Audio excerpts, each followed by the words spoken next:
Building an argument against God ex nihilo.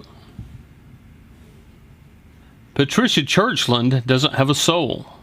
At least she believes she doesn't, and she's one of the world's top neuroscientists, so who am I to argue?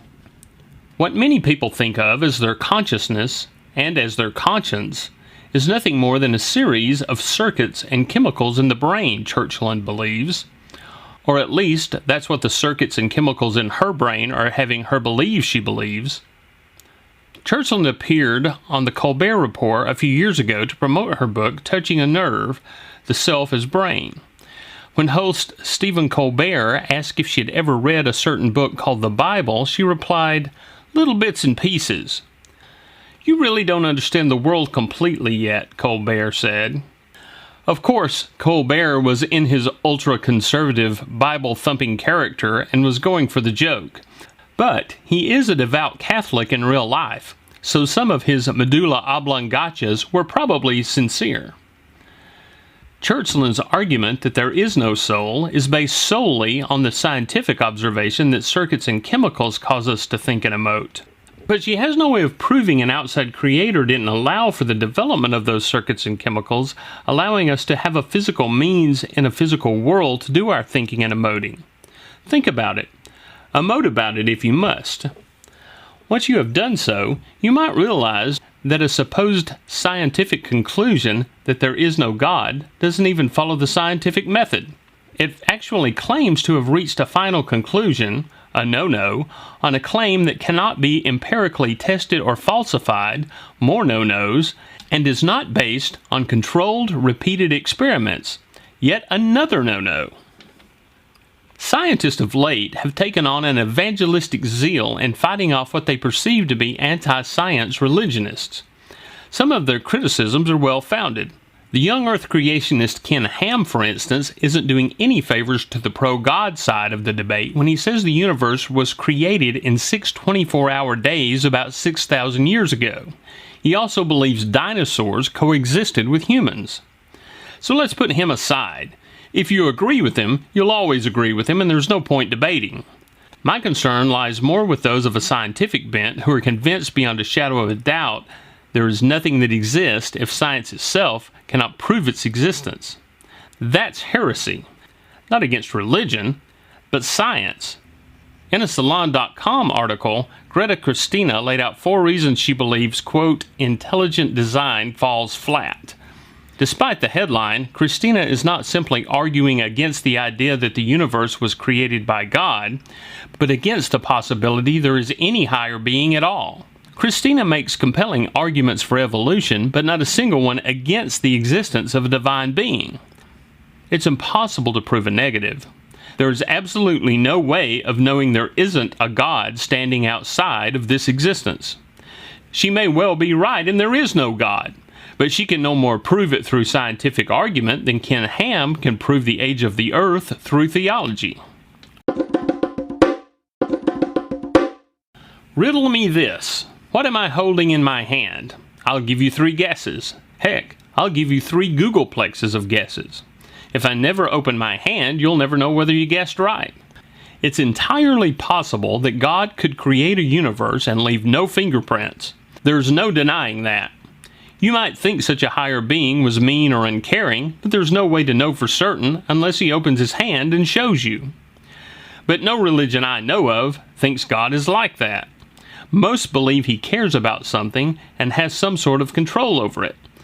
If so, Christina must have a valid point, that science completely rules out any possibility God has guided evolution on Earth or the expansion of the universe.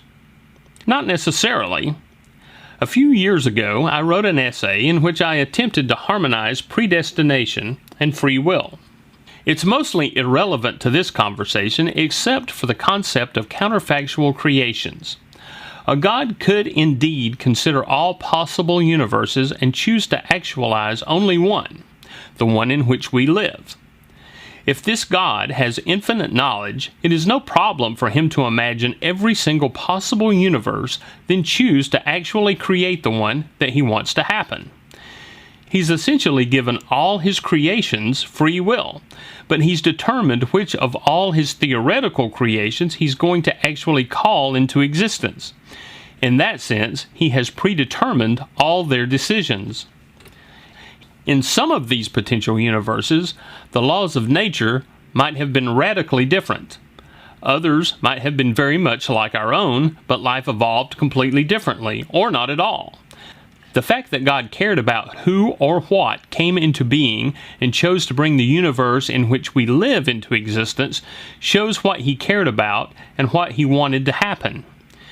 In Christina's essay, she argues that a wildly meandering path of evolution took endless side roads and left many of its children with useless parts. This, she believes, proves beyond doubt that God didn't spark this whole engine. I come from a theistic background that influences my ideas on just about everything. Therefore, I have no problem believing God exists. Admittedly, my belief isn't provable by scientific methods. Christina and Churchland come from secular backgrounds and are far more likely to be skeptical of God's existence. As philosophers and pundits with a strong interest in the sciences, that's where their strength lies. My problem is when such philosophers attempt to say science supersedes theology. That's like trying to measure IQ with a yardstick. Even the world's best-known atheist, Richard Dawkins, actually calls himself an agnostic, saying he can't know beyond certainty that no God exists. Dawkins lays out a 7-point scale of theism to atheism, with 1 being 100% certain there is a God and 7 being 100% certain there isn't. Dawkins says he is a 6.9 on that scale. I'm on the other end at about a 1.1. I haven't heard Churchland and Christina rank themselves on Dawkins' scale, but Churchland certainly implies she is beyond doubt that there is no human soul. With all due respect, this isn't her area of expertise. She deals with physical reality, and it's been 100 years since anyone suggested that the soul is part of the physical world.